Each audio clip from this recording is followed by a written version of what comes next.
down a dark corridor with your only defenses being your innate abilities or the weapon in hand, and the abilities of those who have joined you. All of a sudden, a group of floating skulls come cackling down the hallway, ready to take you down as their next victim.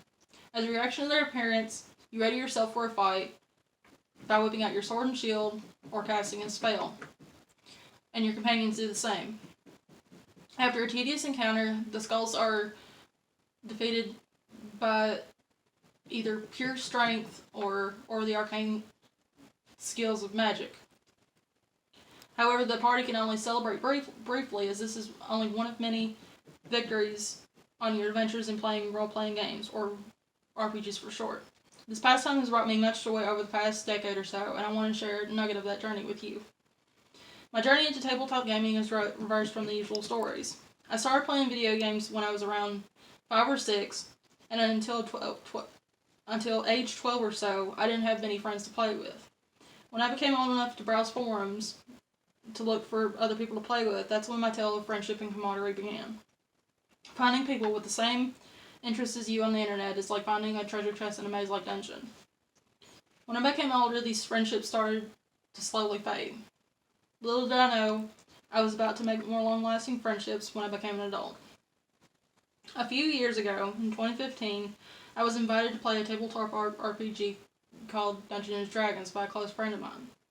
At the time, I wasn't really in the best of places, considering I was depressed when he invited me. However, I bit the bullet and decided to accept the invitation and tag along. The night started by all of us meeting at the friend's house and introducing ourselves to each other around the table. The characters we introduced to each other seemed to vary in playstyle. Ian, a guy that my friends knew, chose a paladin, a religious warrior who follows the laws of his gods and tries to keep peace in the mortal world. The two brainy types, Dakota and Paul, chose to be a bard and rogue.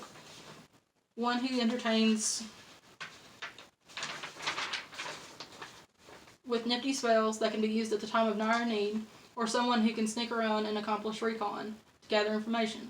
Someone that I became surprisingly close to, Heather, chose to be a cleric or the party healer. I chose to be a barbarian, a straightforward playstyle that depends on the inner strength of her muscles and friends. In order for our fantasy adventures to begin, we needed a dungeon master, and that's where our friend Chase comes in. His role is the most important because it consists of monitoring and guiding the player characters through the adventure with random encounters with enemies and allies through dice rolling and storytelling. During the course of me meeting these new people, friends have come and gone.